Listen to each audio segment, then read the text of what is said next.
Assalamualaikum warahmatullahi wabarakatuh. Halo semuanya, ketemu lagi bersama gue Aldi Alfian. Beberapa minggu yang lalu gue open Q&A di story gue di Instagram gue. Jadi di situ gue nawarin ke kalian untuk ngasih pertanyaan ke gue ya, seputar sejarah, seputar apapun itu. Dan ada satu pertanyaan yang menarik banget untuk kita bahas. Kira-kira apa pertanyaannya? Yuk kita bahas.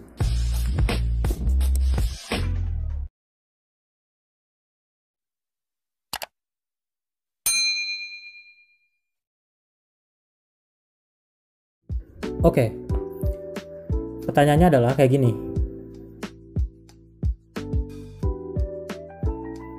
Nah, kira-kira apa sih? Gimana sih awalnya?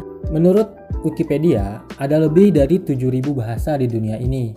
Dan yang paling banyak itu adalah bahasa Mandarin. Kemudian ada bahasa Spanyol dan ada bahasa Inggris.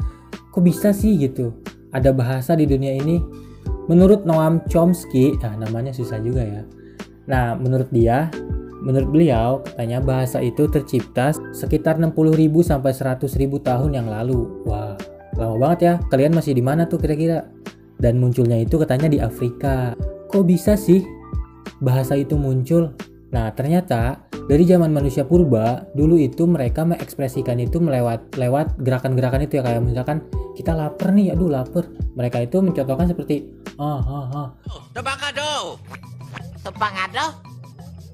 Tepangado. Kemudian, karena untuk mempermudah mereka berkomunikasi dengan yang lain, mereka menciptakan sebuah bahasa dan dinamakan seperti sekarang kan lapar gitu. Nah, seperti itu ya. Terus kenapa sih kok di dunia ini bahasa berbeda-beda? Ternyata nenek moyang kita itu kan dulu bersifat nomaden ya. Jadi setiap mereka berpindah, keadaan sekitar itu, keadaan lingkungan itu sangat berbeda. Jadi penyebutannya pun akan berbeda. Seperti misalkan di Indonesia ya, Sunda. Kemudian kalau mau makan itu palai mam, palai tuang. Nah, kalau di bahasa Jawa tuh kan beda lagi. Seperti mangan gitu, mangan. Kenapa itu bisa terjadi? Karena nenek moyang itu berpindah-pindah. Jadi di setiap wilayahnya itu berbeda-beda situasi lingkungannya, situasi alamnya begitu. Jadi itulah yang jadi faktor penyebab kenapa bahasa bisa berbeda-beda. Kenapa bisa banyak bahasa di dunia ini begitu. Ternyata bahasa ini juga dulu udah pernah diteliti oleh Raja Mesir. Nah, Raja Mesir ini namanya itu Psammetichus. Nanti ada di sini ya ejaannya ya. Jadi Raja Mesir kuno itu dulu udah pernah neliti gimana sih kok bisa ada tercipta bahasa. Nah, cara nelitinya itu unik banget. Jadi ada 2 orang bayi yang dilahirkan, kemudian dia dikurung dari lahir sampai umur 2 tahun. Nah, selama itu si bayi ini hanya bisa mengucapkan kalimat makan dalam bahasa Mesir ya, dalam bahasa Mesir makan. Nah, otomatis berarti bahasa itu pun tercipta sendiri dong dari diri kita. Kira-kira menurut kalian itu bahasa itu diciptakan atau tercipta sendiri ya? Nah, kira-kira kayak gitu guys. Contoh kecilnya ya, bahasa itu kok bisa ada di dunia ini gitu. Sejarahnya itu seperti itu.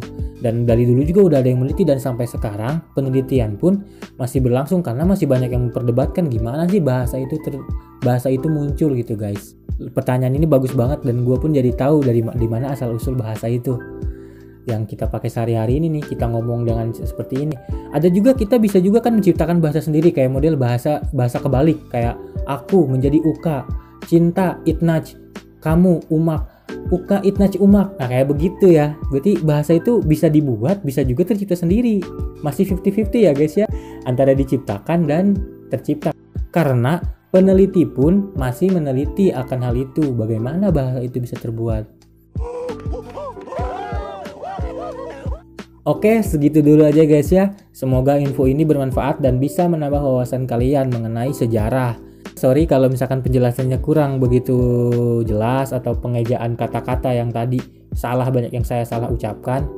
Karena saya masih belajar juga. Semoga bisa bermanfaat dan membantu kalian semua ya guys ya. Rasa penasaran kalian bisa sedikit terobati. Oke, segitu dulu dari gua. Jangan lupa subscribe ya guys channel ini karena subscribe itu gratis.